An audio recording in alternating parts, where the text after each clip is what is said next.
remercier encore une fois nos partenaires sans lesquels cette réunion n'aurait pu avoir lieu. Je cite une nouvelle fois l'Institut national international du froid, également Climalife. Vous allez tout au long de cette journée rencontrer les représentants du MEDEF de l'Est parisien, que vous allez rencontrer également ici même, Honeywell, bien sûr, qui sont avec nous, avec différents intervenants, Rivacold et également l'Institut français du froid international. Notre prochain intervenant est tout simplement un élève de Polytechnique. Il a commencé sa carrière à la direction départementale de l'agriculture et de la forêt du Nord. Il a été ensuite chef de mission innovation et technologie à la direction générale de l'alimentation. Depuis 2004, vous êtes directeur de l'Institut international du froid. Je vous demande d'applaudir M. Didier Coulon.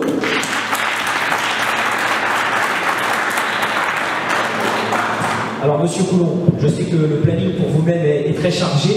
Je vous laisse présenter le sujet du développement des frigorigènes à faible effet de serre dans les différentes régions du monde. Merci à vous. Merci bien.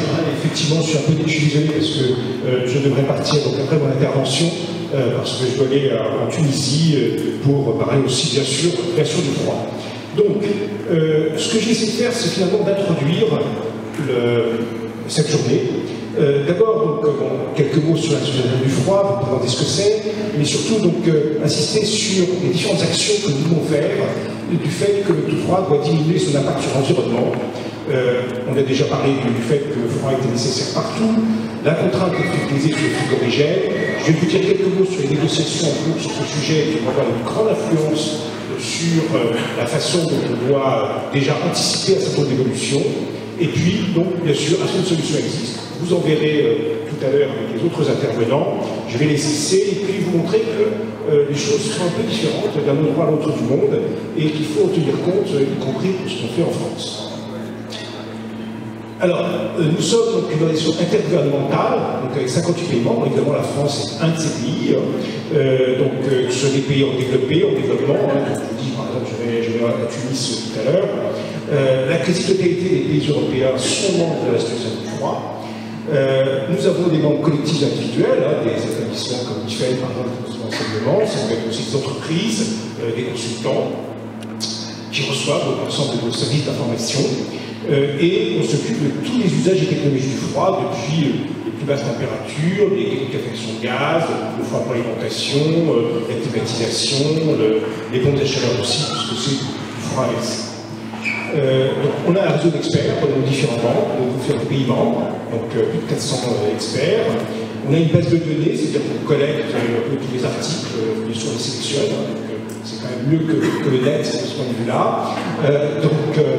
Sur l'ensemble des technologies, des recherches qui se font dans le domaine du froid, des réglementations qui peuvent émerger, des aspects économiques aussi.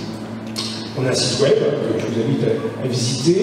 On édite une revue scientifique, la revue de référence à l'Association du froid, dans le domaine du froid, la newsletter. On édite des livres, des guides, compris sur des sujets comme le CO2 ou l'ammoniac, dont vous allez parler, des documents de référence, organisme de référence au niveau international. On participe à l'élaboration de certaines normes.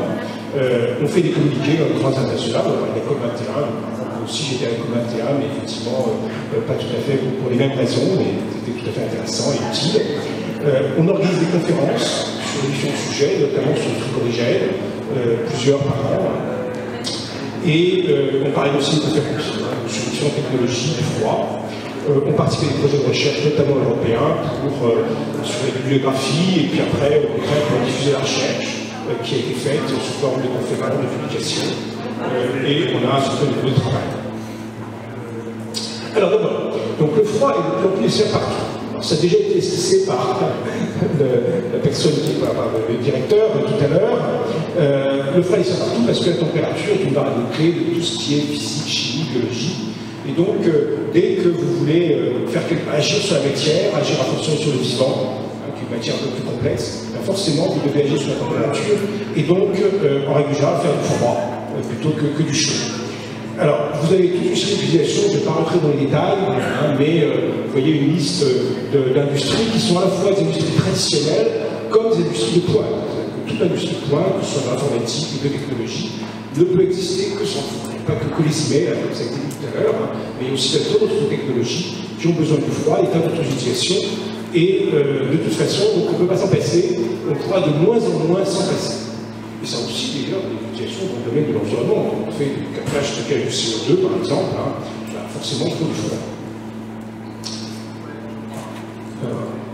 Excusez-moi. Voilà. Alors, je ne vais pas vous détailler non plus tous les chiffres hein, qui sont sur le tableau. De toute façon, donc, après, vous pourrez très bien utiliser mes diapos.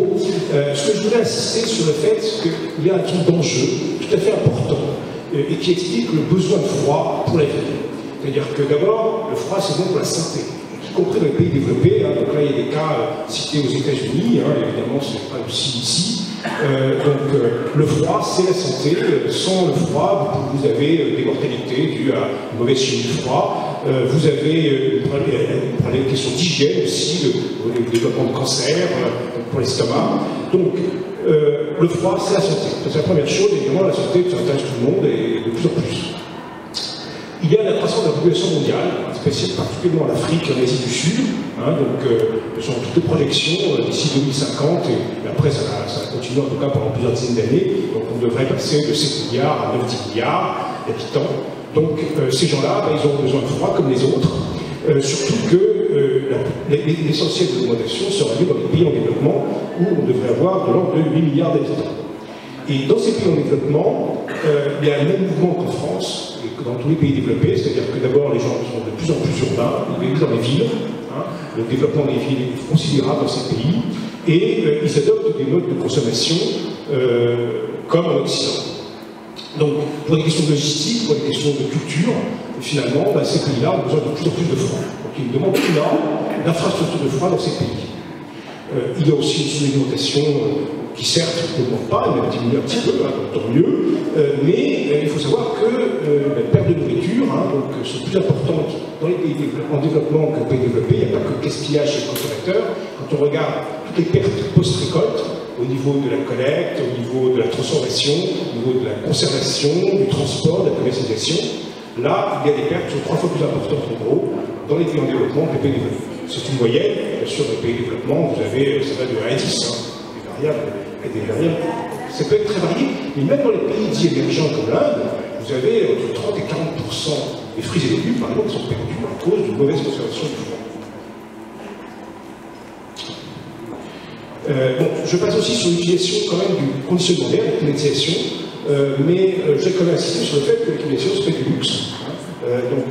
Vous avez des études qui ont été faites, tout à fait sérieuses, qui montrent que lorsqu'il fait très chaud, eh bien, la mortalité augmente s'il n'y a pas de climatisation. Et c'est tout à fait sensible. Et donc, la climatisation, ça se développe aussi énormément dans le monde entier, et évidemment, en particulier dans les pays émergents, les pays en développement, qui sont souvent les pays chauds, mais aussi en Europe, en France aussi, ça développe la climatisation, et ça ne va pas arrêter. Vous avez un problème de quantité de froid à fournir, et donc des conséquences environnementales qui vont croître.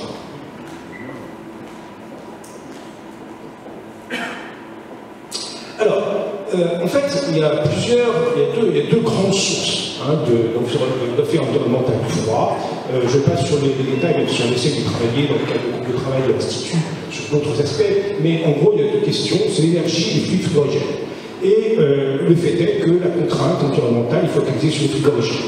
D'abord, l'essentiel technique du froid maintenant et à court moyen terme, ce sont des technologies à compression de vapeur, donc avec l'utilisation de frigorigènes, avec deux conséquences. D'une part, le fait qu'on utilise l'électricité, et mis à part la France, l'essentiel de l'électricité produite, c'est à partir de d'énergie fossile.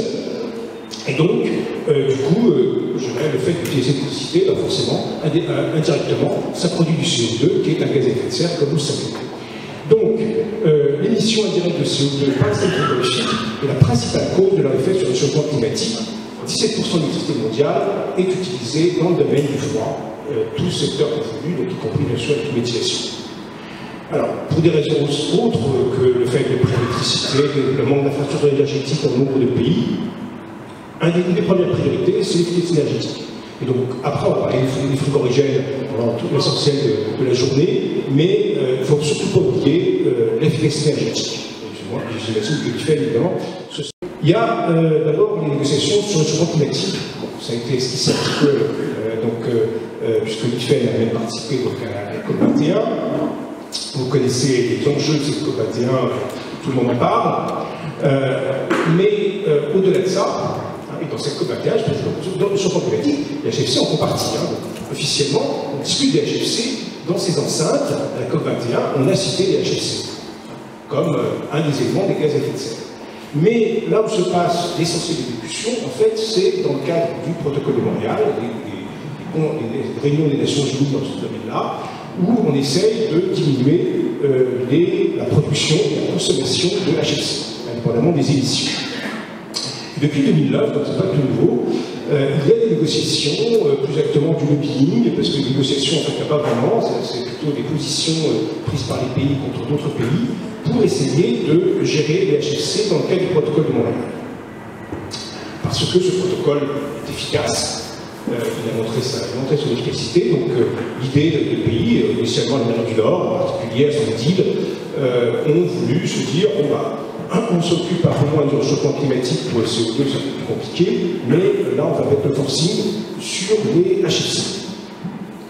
Alors, les choses avancent quand même, finalement, et l'élément débloquant, c'est la progression sur les négociations de réchauffement climatique. Sinon, sincèrement, on aurait continué à parler encore pendant des années du sujet. Mais c'est là où il y a le lien entre les deux. Comme maintenant, tous les pays, si vous voulez, sont d'accord sur le principe de diminuer les émissions de gaz à effet de serre, ben, comme je l'ai dit, c'est un peu plus facile de s'occuper de ça plutôt que d'autres sujets. Donc là-dessus, c'est un coup d'accélérateur, si vous voulez, donné au sujet. Et pour la première fois l'an dernier, donc, on a décidé d'entamer de vraies négociations. Et tous les pays ont dit oui. Alors qu'avant, il y a un blocage total de certains pays. Le Moyen-Orient, que ce soit l'Inde, les blocages complets. Donc, il y a eu une réunion à Dubaï en 2015, donc, qui a précédé la réunion de la COP21 à Paris. Il y a 2 réunions successives, Genève, Vienne, cette année, et puis une réunion qui pourrait être la réunion conclusive pour un accord international sur la diminution de consommation et de production de HFC à Kigali, donc au Rwanda, en octobre 2016, juste avant Marrakech, en novembre 2016, qui est la prochaine conférence internationale sur le climat. Et les deux, je dirais, travaillent en parallèle, les deux concerts, puisque l'un ne peut pas complètement progresser sans l'autre. Et je précise une chose, parce que vous avez parlé de HFO tout à l'heure. Bon, les HFO initialement étaient inclus dans les HFC, parce que finalement les HFO c'est quand même une molécule qui ne sont pas tellement différentes de celles des HFC. À la base, c'est les mêmes atomes. Maintenant, pour des raisons plus politiques que techniques, on a décidé de les mettre à part, donc les HFO ne sont pas impliqués dans ces négociations actuelles. Alors, l'idée, c'est pas de supprimer complètement les HFC. Ça, c'est très très important. L'idée, c'est de faire ce qu'on appelle la phase down, en bon franglais, c'est-à-dire qu'on veut diminuer la consommation, la production de ces HFC, mais pas les réduire à zéro. L'idée, c'est, et dans toutes les négociations actuellement, si vous voulez, l'objectif, c'est 15% de la production actuelle, de la consommation. 15%. 15%, ça laisse de la marge.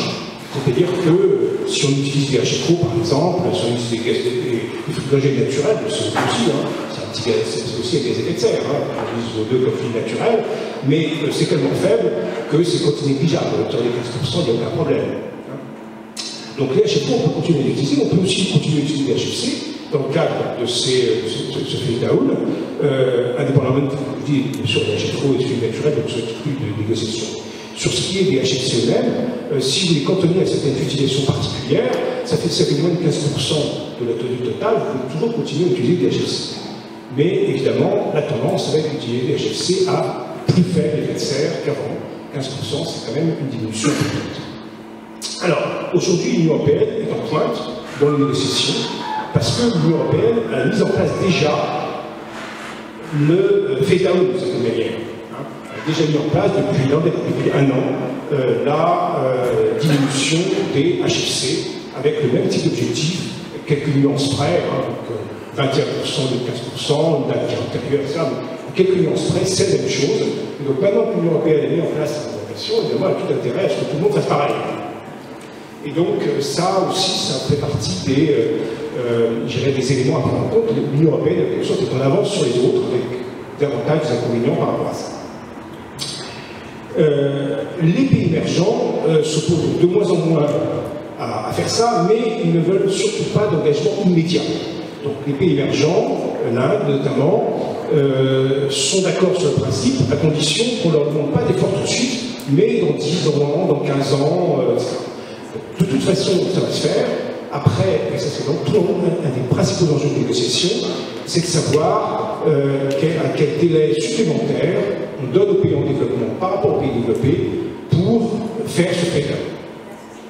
Et certainement avec des délais de l'ordre de 10-15 ans par rapport aux autres.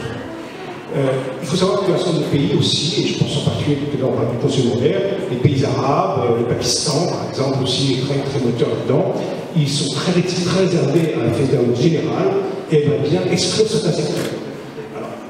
C'est une pratique qu'on a déjà dans les négociations sur la couche d'ozone, d'exclure certains secteurs des phase out. Ça a été vrai pour le CFC, la HFC et les utilisations particulières.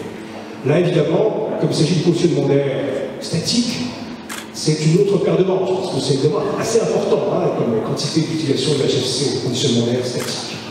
Mais il est possible qu'une des conclusions, ce soit d'avoir un régime particulier pour des applications aussi importantes que le secondaire, qui est le principal utilisation du froid dans ces pays-là. Alors, et puis, donc, il y a la Chine avec une position un peu intermédiaire, ils ne savent pas trop, ils n'expriment pas exactement ce qu'ils veulent, mais ils sont très actifs sur le fait de diminuer domestiquement, je dirais chez eux, en tout cas, l'utilisation de HFC. L'Amérique du Sud est assez réservée aussi par rapport à toutes ces négociations, donc ça ne va pas être non plus très facile, même si je suis je suis persuadé qu'il y a toute chance que ça aboutisse. Alors, dans les questions pratiques, donc il y a bien sûr des questions de financement, parce qu'on demande de l'argent aux pays développés pour pouvoir faire ce phase-out, c'est une des grandes questions de négociation aussi. Ça va être lié aussi, peut-être, avec une négociation sur les fonds climat, parce que c'est aussi la COP21, qui avait été pris à Copenhague. Donc, les pays développés ont promis beaucoup plus d'argent pour la diminution des émissions de gaz à effet de serre, pour les pays en développement. Alors, je vais peut-être passer là-dessus, je viens d'en parler, sur ces différentes questions. Je voudrais simplement insister sur la dernière phrase en bas, c'est que même si ces négociations sont difficiles, il faut bien être conscient que de toute façon, les pays n'attendent pas la fin des négociations pour agir. Bien sûr, c'est le cas de l'Union européenne, elle est près de l'avant dans cette propre réglementation, mais même sans mettre véritablement en place de réglementation, des incitations à développer des utilisations de frigorigènes à plus faible effet de serre ou effet de serre quasi nul.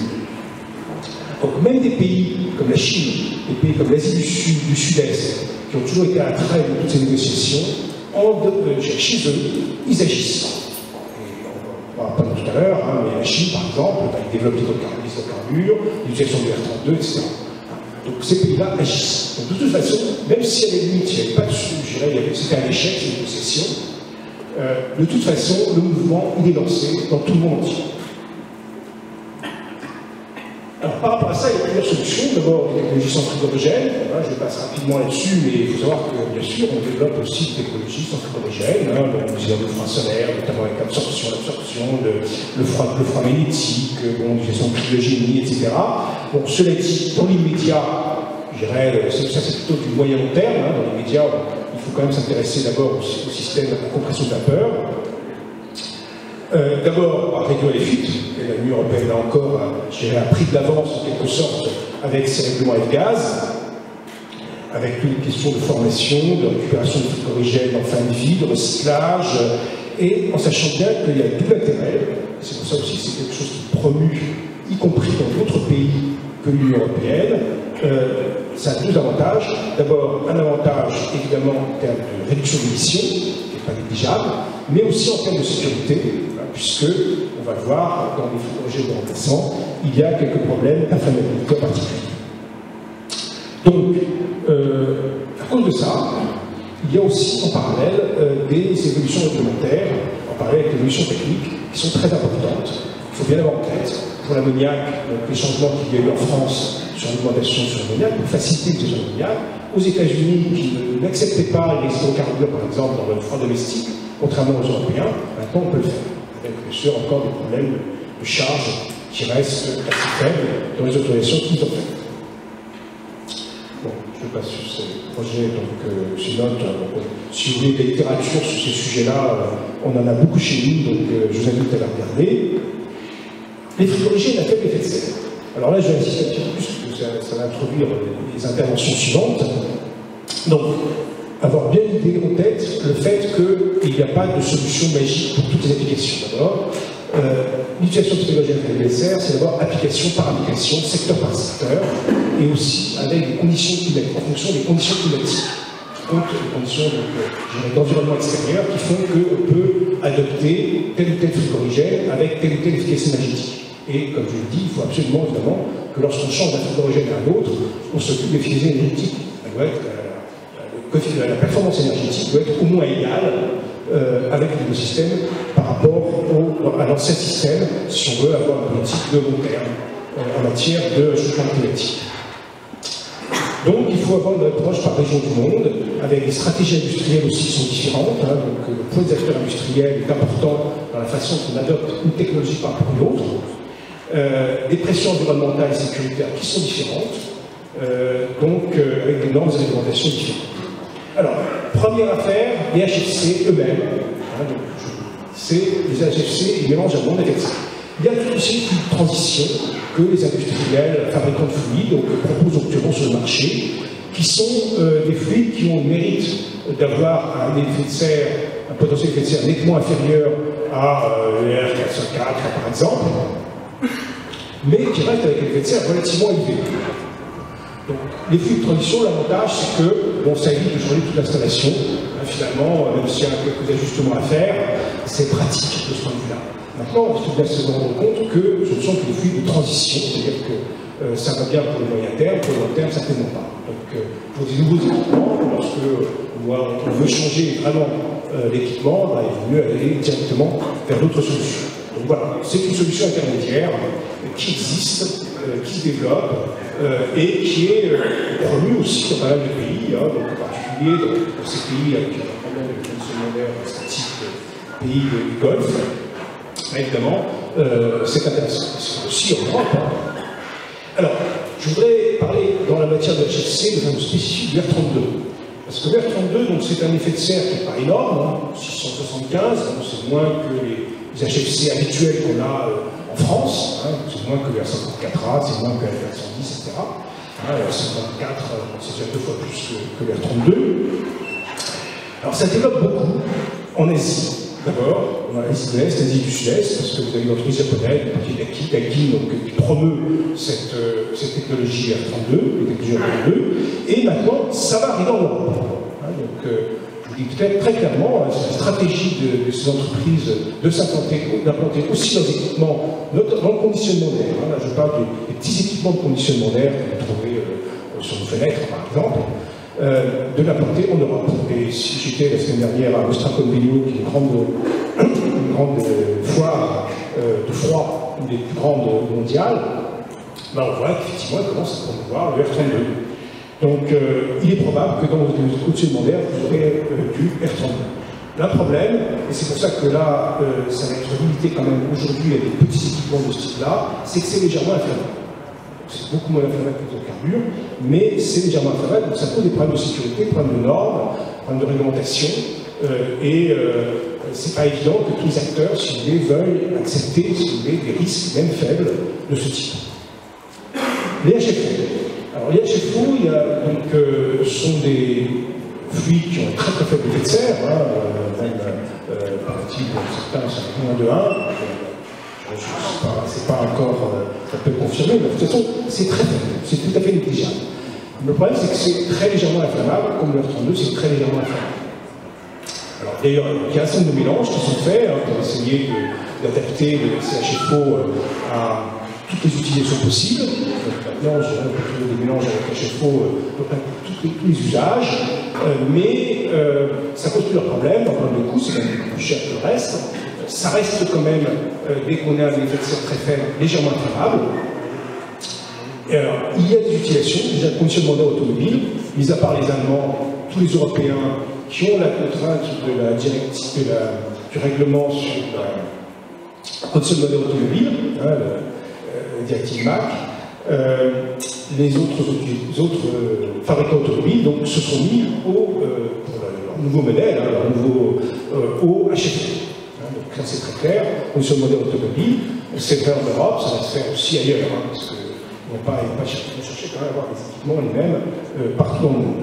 Donc, il y a aussi d'autres utilisations de HFO, hein, donc ça commence à se développer au supermarché, etc., à condition de limiter le risque, hein, et donc d'avoir notamment des systèmes avec fluide secondaire. Hein. Vous avez des systèmes avec fluide secondaire, en cascade, avec par exemple le CO2, des choses comme ça se développe, hein, il n'y a pas de raison que ça ne continue pas à se développer.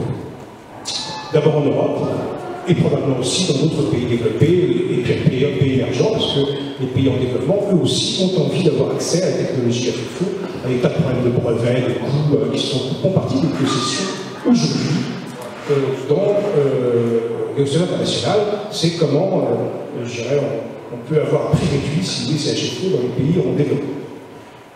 Alors l'ammoniac c'est un très beau fluide, mais qui est toxique, avec heureusement depuis il y a plus de 100 ans, hein, des stations depuis la fin du 19e, donc avec une tradition industrielle, l'Amérique du Nord, l'Europe centrale et orientale. L'extension en France était quand même très limitée à cause des problèmes alimentaires, maintenant ça va être plus facile, et il est probable qu'il y aura des développements dans d'autres secteurs dès lors qu'on arrive à résoudre les problèmes de limitation de fuite possible, avec des questions d'équipement, avec des plus faibles charges, technologies robotiques, etc. Donc il y a des recherches qui se font dans le domaine, un peu partout dans le monde. Les hydrocarbures, c'est très inflammable, c'est un grand problème, parce que là aussi c'est un hydrogène qui est tout à fait efficace, et donc aujourd'hui c'est cantonné à de faibles charges, que ce soit dans le froid domestique, dans des meubles de vente, des meubles de vente séparés et isolés avec des faibles charges. Maintenant, il faut quand même être conscient qu'il y a un développement des hydrocarbures, en particulier en Asie, parce que ça peut être utilisé aussi partout ailleurs, dans le supermarché par exemple, dans le conditionnement d'air, à condition d'accepter certains risques. Donc, probablement d'isoler d'abord évidemment les hydrocarbures par rapport au reste. Hein. Dans le supermarché, évidemment, on ne peut pas faire circuler d'hydrocarbures dans toute la partie ouverte au public. Donc il y a des risques. Mais dès lors qu'on accepte certains risques, et certains pays sont plus ouverts à l'acceptation des risques que la France, vous avez un grand développement de hydrocarbures, hein, je cite la Chine, hein, par exemple. Le CO2, alors vous allez vous exposer sur le CO2, hein. Vous connaissez les difficultés du CO2 sur la pression, mais il faut bien prendre conscience que c'est un des fluides qui se développe le plus. Hein, c'est vraiment, il y a, en partie en Europe, et avec un développement de plus en plus de l'Europe du Nord et de l'Europe du Sud, et je dirais, année par année, en quelque sorte, on diminue la limite vers le sud. Alors, pour des situations très variées, parce que les supermarchés, les modes de vente, vous avez bien sûr aussi le cas d'automobile en Allemagne. Donc, le CO2 à la côte, et de plus en plus à la côte en Europe, y compris dans le sud de l'Europe maintenant. Ça va être développé aussi en Amérique du Nord. Le Japon est très intéressé par le CO2. Il y a déjà pas mal d'équipements qui fonctionnent le CO2 donc en Asie. Donc le CO2 a de l'avenir, avec toujours la question comment aller de plus en plus vers le sud en adaptant les technologies à des environnements où il fait plus chaud qu'ici.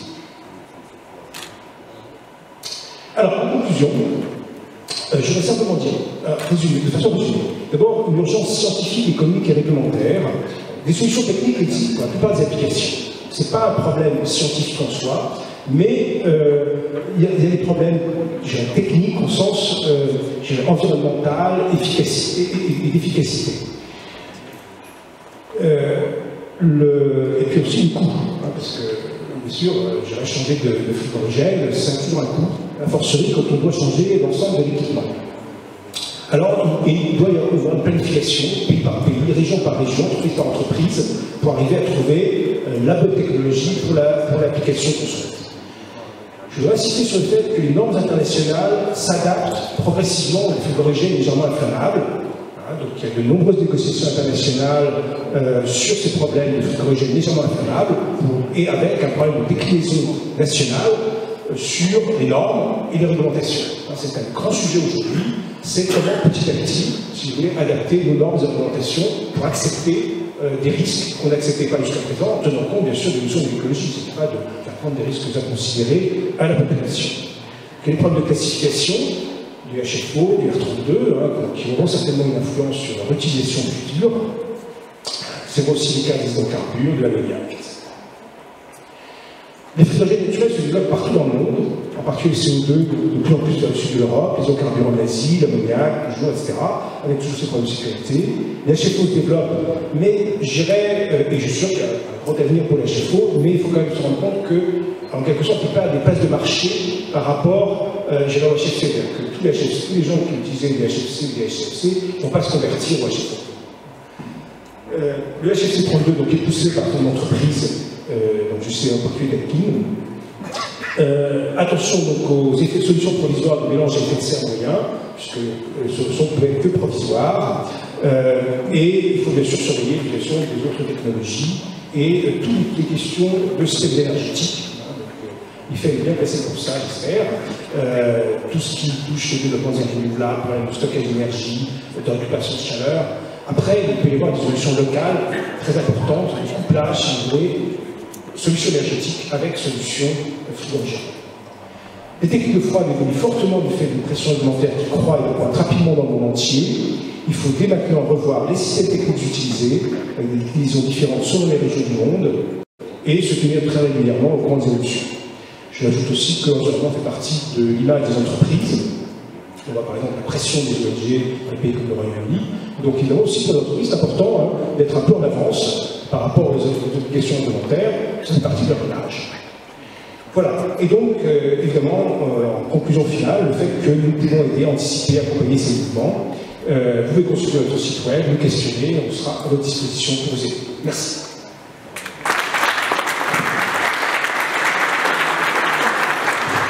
Merci M. Doucet.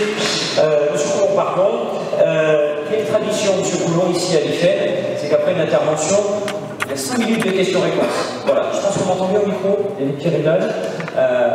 Donc 5 minutes de questions-réponses. Donc levez la main, ça sera 5 minutes, ça ne sera pas plus. Si vous voulez encore profiter, bien sûr, du savoir de M. Coulon qui nous a fait l'honneur de venir chez nous ici à l'IFED et qui a un avion qui l'attend. Nous vous écoutons, bien sûr, pour vos questions. C'est sûr? Ah, très bien. Il y a toujours une question.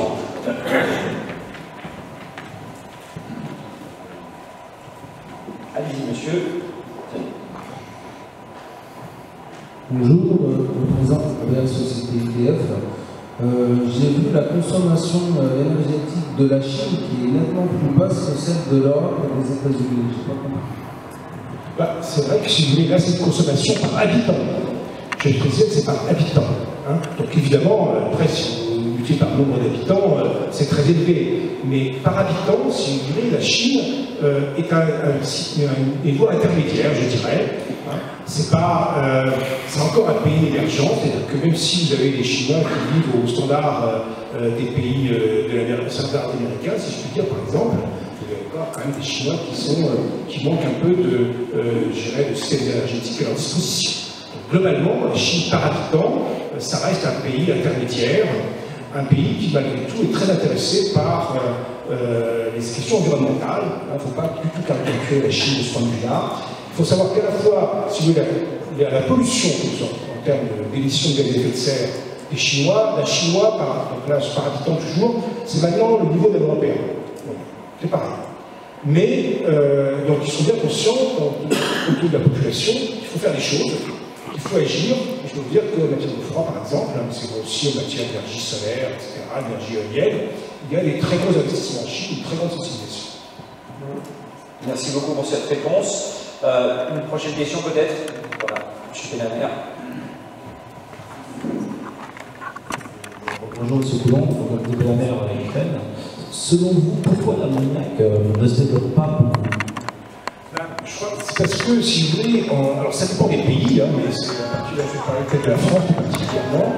La France a eu, jusqu'à il y a peu de temps, une réglementation très stricte sur l'ammoniac, très restrictive, sur le fait d'imposer par exemple une distance entre une installation ammoniac et un voisinage de 50 mètres, alors qu'ailleurs c'était 15 mètres.